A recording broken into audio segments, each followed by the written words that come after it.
everyone. My name is Karen McManus. I'm the Student Government President, and I'd just like to welcome you all to our hashtag Textbook Broke panel. This is totally dedicated to OERs, which are, for all of you who may not be aware, open educational resources, low cost or no cost educational resources that are accessible and available for students. This is hosted by the Student Government Association, MassPIRG, in the FSU Library. And this is going to start off. We have three panelists here with us who have used OERs or created OERs within their time teaching here at Fitchburg State or elsewhere. So if they would like to just take a moment and introduce themselves with their name, what department they're from, and any other information that they think relevant in an introduction, that would be awesome. All right, I'll jump in and I will go. Hello, everyone. I am Dr. Laura Baker. I am in the Economics, History, and Political Science Department. I'm a historian. And I've been at Fitchburg State for some time, and for just over a year and a half have been using OER textbook in my U.S. history surveys and in some other ways experimenting with OER. So I'll go ahead next. Dr. Peter Staub, I'm in the mathematics department. And I guess I started doing some OER stuff before I knew what OER stuff was.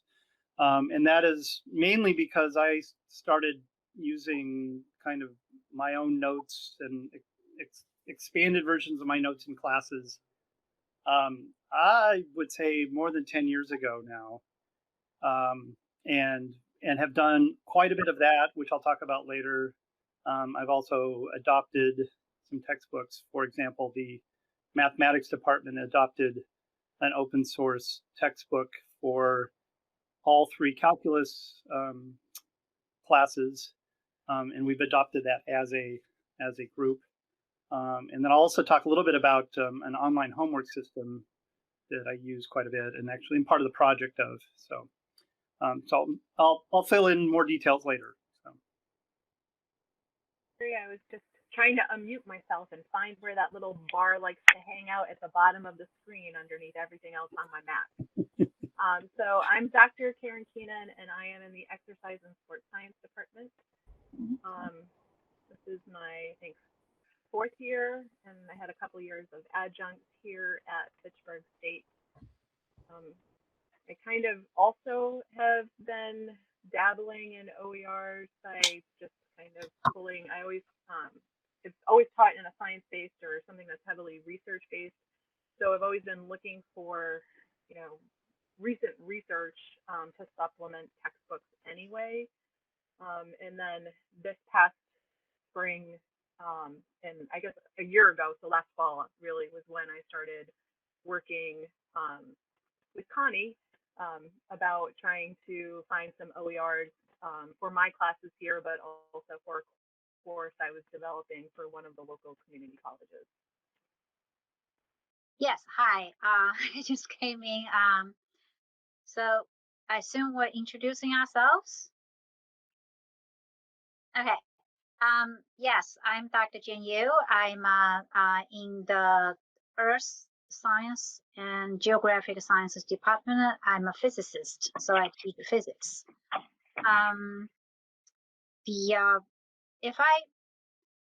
I also take that physics actually was the spearhead of open education resources. In terms of for introductory courses, the textbook I'm using is OpenStax College Physics, which I think it was the first one right in the beginning when the American Physical Society got, and the AEPT also got together and trying to address the issue that physics textbooks was so expensive with the online homework systems. And at the time, my course that was like 10 years ago was already over $150. At one point was close to $300. So so Rice University was actually the site they actually did this, and all collaborated, wrote National Science Foundation supported a proposal that got this took off. So I've been using it on and off. So I used it in early days. It was very difficult because it's a National Science Foundation supported project. So the textbook was absolutely high quality and free for everybody to access. However, there was no any supporting material. And therefore, as a professor, I had to do literally everything ancillary per se to support it. So after 3 years, I think I switched away and going back to traditional. And because of that, we were able to negotiate a fair price with Pearson, and therefore used their product for a number of years. But in the past 2 years, I'm switched back onto the OpenStax College of Physics, just because now it has actually developed a array of not so much, but still you have videos and so forth. It's not directly from the Rice University. It's actually other parties. I mean, in the past 10 years, a lot of videos and demos, online labs, simulations become available. So I've been using it. As a result, actually, I'm very happy because this year, in the middle of the semester, we had to switch to remote learning, which actually this open resource became really handy. Actually, more advantages than picking a, having a traditional textbook. So, is that okay? Thank you.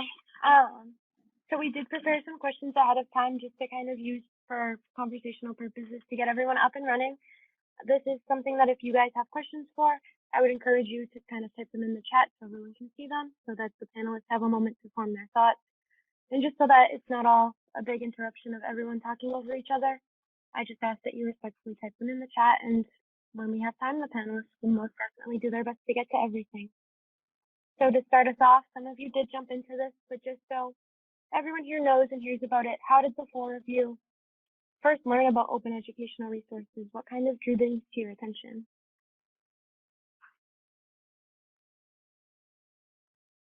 And you guys can speak out whenever you feel like you have a moment, whenever you have a time. I will not make you go in a specific order. Well, I'll jump in. So I was like Dr. Yu. That was a great intro, Zhang, because I do think OpenStax has played a real pioneering role in providing institutional support to Rice University. OpenStax is affiliated with Rice University in Houston, Texas. And Rice has done a lot through OpenStax and actually other initiatives to support open educational resources. So that is how I first became aware of the existence even of a concerted effort to create high quality textbook materials, was being on an email. I taught at Rice as an adjunct for a few years. So being on an email that informed me about the existence of OpenStax. I did not ultimately, OpenStax does have a U.S. history survey, texts that complement the traditional U.S. history survey, which is usually divided into two periods, two courses, is conventional. And I ultimately went with a different textbook, but it was OpenStax that, where I first learned about it. In thinking about this question too, I would say that I was already predisposed, like you'll hear other faculty talk about, I was already predisposed to trying to find materials that were accessible to students. So in the field of history, historians and archivists. I see Asher is on here, but archivists, librarians, professionals either directly involved in history in higher education or in public history, in various ways involved in the profession of history, were fairly early adopters of digital technologies in terms of trying to make archives, specifically the materials housed in archives, more accessible, not only in educational context, but just in general to the public. So, for example, you can go to the Library of Congress's website and have phenomenal access to, that premier archival institution. So I had started doing that. I probably 20 years ago. As soon as that was an option, I was interested in that and began adopting it. So open educational resources were an obvious and easy transition for me. Thank you for sharing. Does anyone else have anything they'd like to add from the panel? Yeah, I'll go ahead and jump in. So, I said a little bit of this before, but I had what sort of got me started was I was teaching a sort of an entry-level math class, and I think this was more the case at the time. Then they've tapered back a little bit, but the book was maybe $150 for a single semester textbook, and I thought that was just way too much for anybody to pay, but especially at Fitchburg State. And that was when I sort of spun my notes into enough of a textbook for them. I always said it's like, well, it may be, it may be 90% as good as the one that you're going to pay, but it's 100% cheaper. And there's a little bit of math involved in there too. But part of the other thing that came with it that I was also going to talk about today was the few years before that, I've been doing some online homework systems where basically students get there's a website, students get a password, they log in and they work on math problems online. And basically what they'll do is they'll get a problem. It may be multiple choice, or you may be able to type something in and you get a response back, which is really nice in terms of getting feedback immediately. Well, when I switched away from, it was a Pearson textbook, and Pearson was one of the big players early, and they were charging, I think, standalone, like it either bundled with the book, but standalone was another $50. I said, even this is way too much for this. And I found this online homework system called WebWork that is a little bit of, it's mainly for mathematics, but there's some physics problems in there. It'll handle chemistry as well. Does some things quite nicely, and I started adopting that quite easily. It was open source, and we actually have a server on our campus, so IT runs it and I help run it as well. So it's completely free of charge for students, and that we've been doing for I think I've been on campus 14 years now, and that's probably 13 years that we've been running that. And that's adopted by usually 4, 5, 6 members of the math department. And I've got Stephen Fiedler from chemistry often uses it in some of his chemistry classes. So it's worldwide. It's like hundreds of thousands of students. It may be close to 500,000 students in a given semester now. And I'm actually working on that project, doing some of the computer programming and some of the other project-based stuff with that project as well. So anyway, that was a stumble into that as well. And I haven't, and I'll talk a little bit more, I think, later with some of the other questions about some of the other places that I've done some things, but I'll let somebody else jump in.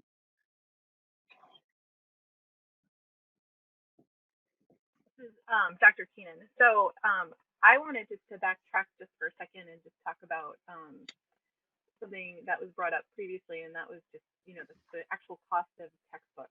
And so I know for me, one of the reasons why I personally am really trying to switch everything over to OERs was that when I was an undergraduate student, I was somebody who was, an independent student. I was working 3 jobs. I was a double major in biology and chemistry. And so between all of my science books, I could spend, upwards of about $1,000 a semester or 2 semesters if I was lucky enough to get to reuse the book again if I didn't change professors. So I kind of had this own personal experience of just, how am I going to afford my textbooks or not? Um, when I took my biomechanics class, and I changed my major, but I was taking biomechanics for human beings. Um, when I took my biomechanics class at that point, I couldn't afford the textbook even for that class. Even I didn't have that many across. And so I was lucky enough that my professor had an extra desk copy, but it was bound upside down and backwards. So when I actually was reading the book was up. It looked like I was reading it upside down and from the wrong end. But at least I had a copy that I could read from. So for me, if I think that if I can take that burden off of students personally by not making them have to worry about where can I get a copy and I'm sitting in the library reading an upside down book and what are people going to think about me, then I think that that's a great service that we can provide for our students. I didn't really know what OERs were until last fall, honestly. I know my background is in sports medicine, athletic training and sports medicine, so I know that we always supplement our textbooks anyway because the field of sports medicine and rehabilitation is constantly changing. And so by the time a textbook is published, it's often out of date. So you need to go to scholarly sources to find the most up-to-date information. So I was already kind of doing this, but not knowing what I was doing. And then last fall, it was like the perfect storm of the Center for Teaching and Learning through the library. They were offering a session about OERs, and I was designing a course, like I said, for community college. And part of that course design, I had to tell them what textbooks to use or what textbook to use. And so for me, that was the perfect opportunity. I'm not going to tell someone else what text they should make their students buy, but let me find them some of these OERs so that it would be a good starting place for them. And then I immediately jumped on that to look for a textbook for my Intro to Sports Medicine class that I teach here at Fitchburg State in the springs. And that is a class that is required for some of our majors, but not all of them. And for me, I really couldn't look at justifying kind of a one and done class for our students where I'm going to ask them to pay $250 plus for a sports medicine textbook that they really would only use for my course and then maybe as like a doorstop or a desk collector at some point.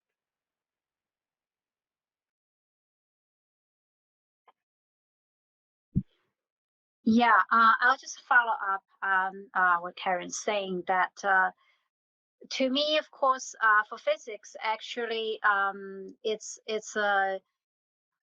Pearson. Peter mentioned Pearson, and Pearson has the best online supporting homework site for physics that actually started with Mastering Physics, which before Pearson purchased it from a professor at MIT. It was called something else. It's totally for homework. So he wrote that, he developed that program, and which is the largest. But Pearson can be very expensive, and now it's close to $200 with an online textbook. It's not even the paperwork to begin with. So as I said, going back to about 10 years ago, that was the time when the textbook itself became so expensive, more than $150. I think the most expensive was organic chemistry, close to $300. And for science students, it was such a burden. What we found out, not necessarily at the Fitchburg State, but across the nation, many of the engineering students who are required to take intro physics, they end up not purchasing the textbook. Because 10 years ago, it gets to the point that they were enough. They were not enough. There were more of the material being put online. And then the textbook was so expensive. So they could, if you go back to 15 years ago, they couldn't really find a whole lot of resources online. They would have to buy the textbook. So 10 years ago, they could find a number of resources. And so the problem were really doubled. One side is too expensive. They don't buy the textbook, which defeats the whole purpose we have a textbook. On the other side, they go online to search for material on their own. They have no idea. Not all of the resources are actually high quality, and some are done wrong. Physics is highly. Everybody thinks they know something about physics, but there's a lot of misconceptions involved. As a result, it was really frustrating, and therefore, nationwide, we actually, among the physicists, we had a lot of talk about this. Locally here, in my department, we tried to what if we actually purchase some textbook and then we just rent it out to students each semester. But we run into the copyright issues with also the bookstore. The university bookstore would not allow us to do that. So then we physics here is only a service course. By the way, we don't really have the major, and so that's the time I was just I was heavily involved in the national effort to combat this problem. So moving forward to now, we have OpenStax and we have the APS also created physicsclassroom.com, which is really great. And some of the like Sapling Learning also actually started supporting the OpenStax textbook, which I used it before 5 years ago. It only cost $10 each student, but now also costs like $80 per year. So, everything involved the commercial just to become money, costly. So the primary thing is, to me, I'm very interested in this. Not only the technology enables us to do so, but also we got to have students have the quality material, right? Resources in hand, and yet is inexpensive enough so they can afford. So, but as I said before, and OpenStax is just now has a real textbooks, it's just wonderful. So someone has asked a question. We can derail our planned questions just to make sure our people here are getting the resources and help that they need. So we have a question on how do students access these resources? If you have any guidance and advice for how students can best access them, which kind of does lead into our next question of how do you find OERs, and do you have any advice on how to find or develop OERs? So I might jump in a little bit on that one. I mean, I think that students naturally are trying to find stuff anyway. And for example, I mean, so I find, especially with mathematics, there's like a ton of online video resources, for example, which I would throw into the OER category. So Khan Academy is probably the most famous one. And I actually have students that ask me about that, and I say it's a great resource. I often post videos from there on various classes just to say, hey, here's some supplemental stuff that you might have forgotten from a previous class. I mean, one of the difficulties with mathematics is that there's a sort of foundation of mathematics that we keep building on. And if there's holes, it's hard to keep going. So that's a wonderful place. I think students stumble on those by themselves. I mean, I think students don't necessarily say, "Oh, hey, I found this great textbook. Can you use this in the class?" I mean, that doesn't work so much, but I think they just find stuff. Just Googling things. So I would definitely, I've definitely taken advice sometimes when students have come up to me. I said, "Hey, where did you get that?" And they told me, and I'm like, "Oh, that's great." So I mean, I would say have students sort of let professors know sometimes when they use things. Maybe I'll leave it at that, and some other people can talk about also where to look for things. I mean, OpenStax was listed, but So really quick, just for my textbook portions of what I've been using for OERs, I also use OpenStax and I'm using the college physics textbook for my biomechanics class that I'm teaching. So I'm using that and some of the supporting supplemental things that are available with that textbook. And then the other thing that we found, or the textbook that we found for my Intro to Sports Medicine class, that was a textbook that the university already had access to. So we only had access to one copy of it. And so by working with Connie and also with Jackie at the library, we were able to get the restrictions changed to it, so it wasn't just only one student could access the textbook at a time. It would be that basically anybody who wanted to. So they were able to change behind the curtain how many students could access the textbook at one time, which was great.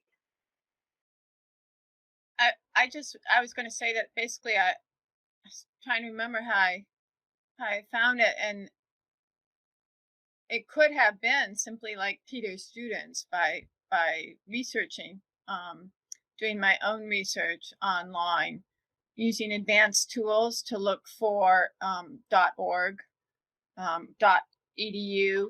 I often like looking at other people's syllabi when I'm if I'm teaching a new course, to see how other people have thought about it, or looking for inspiration with a course I've taught for a long time that I'm going to revise. So again, advanced searching where you're looking for syllabus at .edu. That's worked well. And the other way I've come up with good suggestions and ideas is through my professional organizations, a lot of which still maintain, fairly informal modes of communication, old school discussion boards even, or newsletters and that, where it's fairly easy to ask, to reach out to colleagues in the profession and say, hey, is anybody using OER? What's your experience with it? What do you think? I also wanted to put out there before I forget that before I used my completely free and fully available online text, I was using a textbook made available by Flatworld.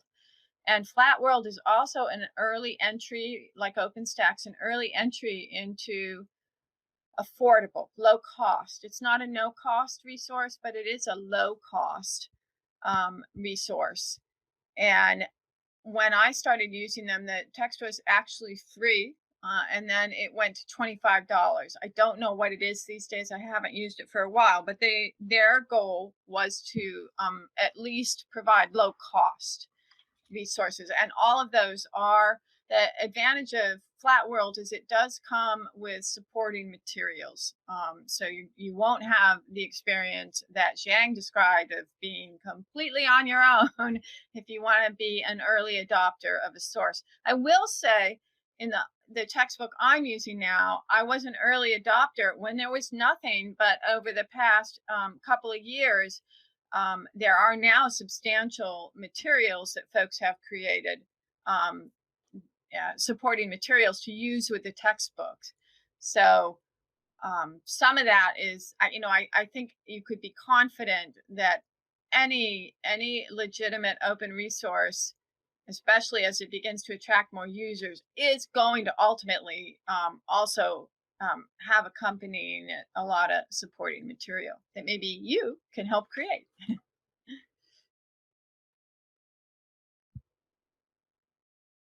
Let me actually just jump in one more place. And this is probably more for the sciences than the non-sciences, but there's and I'll put the link in the chat book, but it's called libretexts.org. And the big sort of thing that they're trying to do is to make textbooks dynamic. So it's not only is it sort of free and open source, but they host a website that has things. So for example, say either for mathematics or chemistry, where like three-dimensional stuff is really important, then there's a place on the screen you can just use your mouse to click and move it around and check it out like that. And I'm also doing one of the other textbooks that I've been working on lately is a sort of math computer science version of it, of things. I'm working with them right now because they have these little code blocks that you can type in some computer code and run it and see the results immediately. So instead of reading a static book and then having to go over and type in something and hope you don't spell something wrong, it's right there. It runs it like that. So it's another huge advantage. I mean, like paid versions could do that as well if it was hosted on a website, but that's another quite nice place. And I would say that's again mostly sciences and math, but there's a big and growing bunch of text there. Thank you guys for sharing. We did have some questions in the chat. I'll launch into the next pre-planned question just so they have a second to kind of formulate their thoughts around the questions in the chat, because there were a few. So our next pre-planned question was, how do you judge the effectiveness or the rigor or what the textbook covers as an OER resource in relation or in comparison to a traditional textbook? I'll jump in, and maybe because these connect well to some of the questions that are showing up in the chat. The text, I think any faculty who's looking for a text is gonna do their due diligence to, like with any source, we're gonna source it, right? We're gonna make sure that that the authors have the appropriate credentials, and either by virtue of their publications or their institutional affiliations, in addition also to their graduate degrees, etc. So, I don't, in that sense, I haven't, my own choice of open educational resources has always been contingent on feeling like, yes, this is a credible, authoritative resource.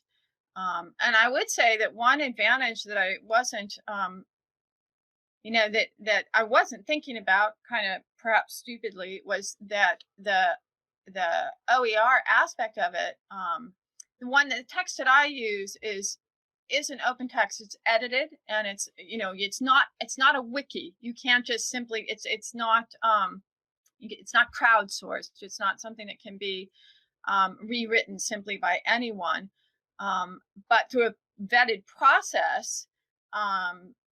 People can contribute to the text. Again, that vetted process involves having yourself established the credentials that would make it appropriate for you to make that contribution. But what that means is that it reflects the latest research. So that was a really unusual, an unexpected merit of the OER text, is that the publication system is a lengthy one. Under the best of circumstances, often with years intervening between the scholarship being completed and the actual accessibility and availability of the text, let alone the kind of synthesis that has to go on for the creation of what is essentially a tertiary source, like a textbook. So one that's trying to synthesize to establish scholarship. So that was fantastic. And to me, it makes the text fare actually more favorably as compared to a traditional text. I don't know if that has necessarily jumped out to my students, although they do appreciate a sense of relevancy. History especially is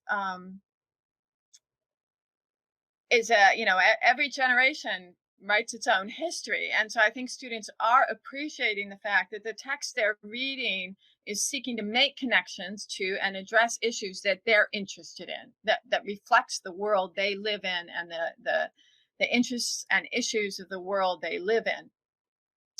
So that I know is really compelling to them. I know the cost is the free access. I know the accessibility was really critical, as has already been commented on during these exceptional times. I've had my first student want to work with a print copy, but that's an option that we've been able to make happen. The textbook itself has an affiliation with a publisher, but we were able to work with our bookstore and make sure we had some print copies available. But that's the first of 300 students, I think. That would be too high. What would but over probably around 100 to 150 students who have used this text and have been comfortable using it in its fully digital format. Actually, sorry, I might just jump in on one other thing. Another interesting thing about, I think Laura is talking about contributing to things.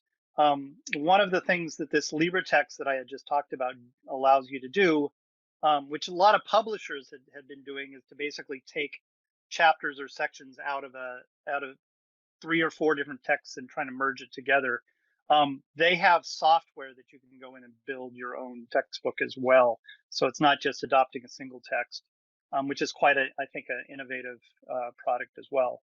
And then I also wanted to address Catherine Buell, sort of one of my math department colleagues, asked about how students can push faculty toward adopting. And I think that's a great question. And one of the things to note, as soon as you, and so this is out to the students, as soon as you sign up for classes and you sort of know who your professors are, I would say approach them right away. Ask them, hey, are you planning to use some OER, or if not, do you know anything about it, or just try to get the ball rolling that way. I mean, I think in a lot of us, there's so much inertia that we've been doing the same thing maybe over years and years that we haven't thought about it. That might be enough to just say, oh, I don't know, and they can ask their colleagues or something. So I would say, yeah, students, be proactive about it as soon as you know who's teaching a class. If I could jump back in and add to that, I met with students today, and I told them to ask their professors about OER. I encourage them to do that. So I think those of us who have already adopted OER need to start thinking more intentionally, purposefully about educating our students about, I now have taken to explaining what OER is and why I choose to use the text. And in order to encourage students to feel comfortable about approaching a professor, because I said, look, obviously you would want to be professional, respectful, polite in your communication. But if it feels awkward to you to be suggesting to your professor that they use a resource like this, remember, they're in the profession because they want to expand human knowledge. And that's fundamentally what OER is about. OER is an expression of what lies at the heart of any academic intellectual endeavor, and that is to expand knowledge and to share it with others, to expand the sum total of what we do and to share that knowledge with others. And that is what OER is about, because because we had a brief conversation. Why would people do this for free, right? And it's kind of, we live in a capitalist consumer society. We're a little skeptical of free. If there isn't a price tag, we think price reflects value. And so I had a brief conversation with them about that, of what education and what higher education and the academy and the professions are about. They're about expanding knowledge, making it accessible. The next question that was in the chat was briefly addressed, I believe, by Dr. Baker. But how do people find students react to the regular cost versus low cost versus no cost resources? Do they seem to like or value them equally? For my students, definitely yes. All of them love it. And it's open resources. Even afterward, I think one of the things involved with the publishers offer, if you only do 80 chapters, you don't have to buy the whole book, which has 23 chapters. That's pretty much a case for physics. The value, of course, is you can package in your own chapters, your own sections, reduce the cost. But then the downside, I suppose, is that the students wouldn't really have a rich or complete resource book in their future career or future courses if they need to come back to consult. With OER, you have it there. So that's the book you use, and it's always open, available to you. And any time you want to go back to consult that, it's always there. So that's very beneficial. Of course, for me, for physics, the OpenStax is completely free. I don't think I haven't heard any of my students arguing, is this a problem? Because it's also done by the APS and also done by Rice University. So it's absolutely high quality textbook. Absolutely not less than any published paper version textbooks. So there's no question about that. Yeah, I think. And I also, just to kind of piggyback on that, because I am using the college physics textbook on OpenStax as well, or at least the version that I have, that the students really appreciate the supplemental material that they have access to. So there are videos explaining the concept, so they can hear it explained from somebody else in different words and or in a different way, and realize that, wait, maybe my professor really does know what they're talking about. And then it also provides them with the problem, with sample problems, and the walkthroughs for the solutions or how to solve the problems, so they can get that extra practice that they need, specifically if you're looking at anything that's science or mathematically based. Thank you for sharing and answering that question. Moving along, so for the four panelists here, did using OER materials change the way you teach, or did it change the way that you think about teaching? Like as a whole, I know you've all somewhat touched upon it, but is there anything you'd like to add to that question or to that topic as a whole? I'll just add something really quick, just because I'm in a talking mood apparently right now. It must be like when you go from meeting to meeting and to meeting, it's like at some point your mouth just keeps going. So I think the biggest thing, and I think Dr. Baker also touched on this earlier, it's about making things accessible to our students. And putting it in a format that is user friendly for them. So most of our students are used to watching YouTube videos, or they're used to, or TikTok, or whatever it is that you're using, or they use. So the fact that you can give them something that they can access on their phone. So I've added in different things, like I use Slack to communicate with my students, because they're all used to texting. So I can use Slack and they can send me questions. I get the push notification to my phone, but they don't really have my phone number, but I have that connectedness with them. So I find all of these different ways to kind of provide access to myself, or provide access to the material that they need to be successful as college students. Thank you for sharing on that. I'll jump in a little bit. Go ahead, Carrie. No, go right ahead. It's all you. Yeah, so I was going to jump in on a couple of things, and one is from the point of view of actually sort of writing material. I feel like it's very freeing in terms of what you can do. So I've actually developed a couple of courses, 2 or 3 courses, since I've been here. And instead of saying, oh, a framework often is you've got some idea on a course and you find a textbook, and that sort of locks you in on material that you're going to cover. And I find that, especially some of the courses that I've been doing lately, sort of more cutting edge stuff. So I've been doing some sort of data analysis level things, which is sort of getting popular. And it's sometimes very hard to find some textbook that really fits what I want. And so that's often why I've sort of taken notes and then just, expanded them into like a textbook. And to me, it's just like, what is it that what's the best thing for this course? And it's not just this course, but this course with Fitchburg State students. Because I think that,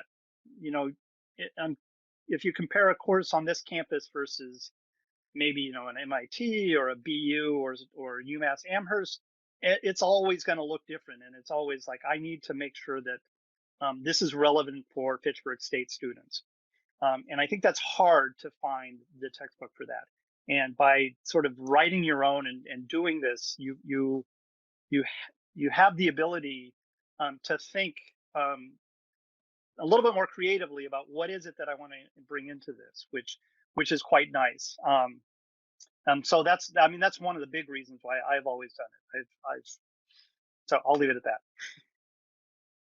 I guess I just would echo that as well. The flexibility, the possibility it introduces to really tailor to, I would say over the years of teaching, what I hear from students, their number one complaint, I think if a student really thought they were getting their money's worth, their tolerance for the costs of textbooks would actually be fairly high.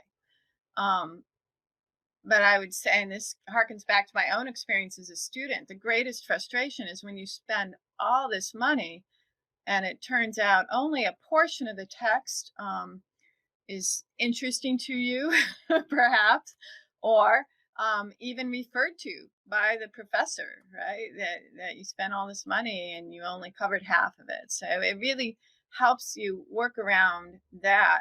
I, like Peter, have not intentionally, but basically ended up diving kind of fully into creating my own materials because I wanted something really specific I wanted my contextual information to function really specifically in a course that I wanted the primary focus to be on contemporary issues, and I needed materials to provide historical context, and it just wasn't out there. So I found myself essentially creating a modest, fairly brief, but still substantial text. And I think that, I see your question, Nellie, about, so it sounds great. Why aren't we all doing it?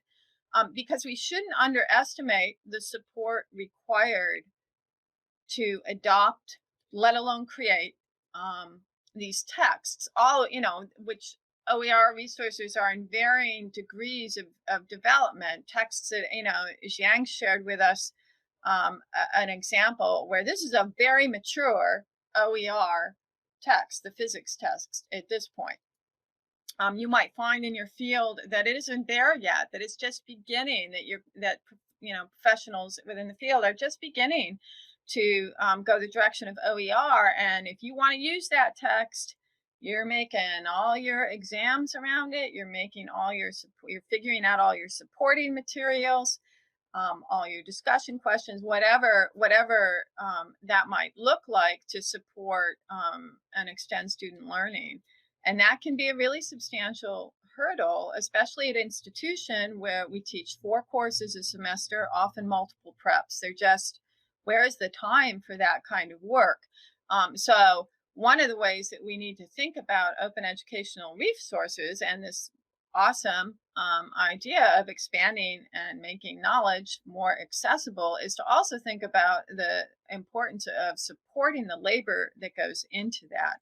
And students need to be aware of that it's important that faculty have the opportunity, whether that's not, recognized as time, providing them with the time, or finances. It might be money that's critical to their adoption or creation of a text. That be part of what we do here at Fitchburg State, so we can do our jobs better. Yeah. So I want to follow up on that. The one thing is, even for physics, such a mature OER, still I do find every semester actually I have to spend really a lot more time to it. So that's just to know what you're going into, because you're going to select the material for us. Now we have to select the labs and type of thing, the simulations to go with it, the videos. There are a lot of videos out there, so which ones do you really want? So I do feel I spend so much time to select the material, and it's ever changing. It's never really you select once and next year will be good. That's also because the student body also is changing faster than ever.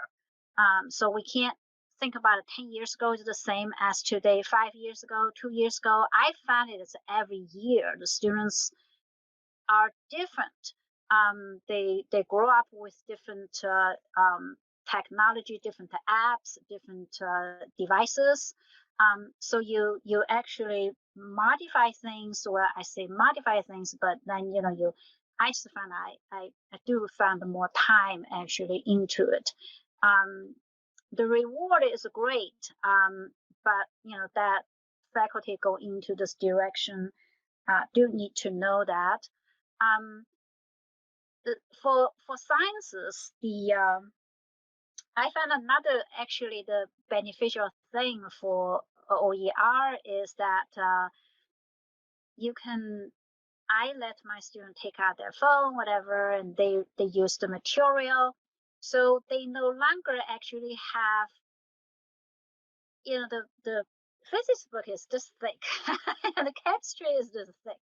So I used to have students really get their back hurt, right? And now they don't need to carry heavy loads anymore. They come into contact and they can go from first floor to third floor and no problem. So that definitely is also a benefit on the students' side, and for faculty to know that as well. If they have to travel from building to building, they may not have time to go to the room and fetch their book. So that I think is also a great advantage of using OER with paper copies. Before, I remember when I say, well, I did tell you you need to take in your textbook, and then they said, well, so I do understand the labor on their side.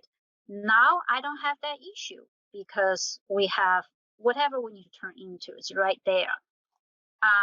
This becoming easier and easier because our students are growing up in the tech age. So they don't, like 10 years ago, also I have to kind of help students along on the tech side, what you can do. Now I don't really find that's an issue. It just, it's really right time to go into that. So two quick things. I think Laura jogged my memory on a couple things. So one thing I want to point out is the O in OER is open, and I mean I think Laura alluded to this in terms of being able to add to things. Almost all of the sort of OER textbooks that are out there are Creative Commons licensed, even though there's a few different variations of it, but almost all of the ones that are out there, basically you can adopt and change as long as you give reference and credit to the person that you got it from. So you can actually, this is one of these things where, do I have to start from scratch if I'm going to write sort of my own textbook? And the answer is often no. I mean, I've taken like a book and either it's missing something, I referred to the calculus book that our department adopted. It was missing one chapter that we've always done, and so we added an extra chapter to that book, basically, for our students. And then I also wanted to point out one of the other things about getting time and money and so forth that Jackie you just weighed in on, and that is there's been this there was a grant that was made available over the summer. I don't know if you want to weigh in, Jackie, on more of it, but so there is some sort of a little bit of financial opportunity for faculty, these some small grants and maybe some time off as well, and so there is some things. So I would say the next round that comes through, just jump on that and see if you can make that work for yourself for faculty. Thank you for sharing that. I really appreciate all of the panelists coming out and speak. I do want to be conscious of people's time just because I'm sure people have places to go, busy days. If there's any last questions that people would like to ask or any last pieces of advice that our panelists feel that they can't let you leave without you hearing, now would probably be the best time to do so. I really appreciate all of you coming, and I really appreciate all of our panelists speaking with us and sharing their experiences. It truly means a lot. Thank you guys.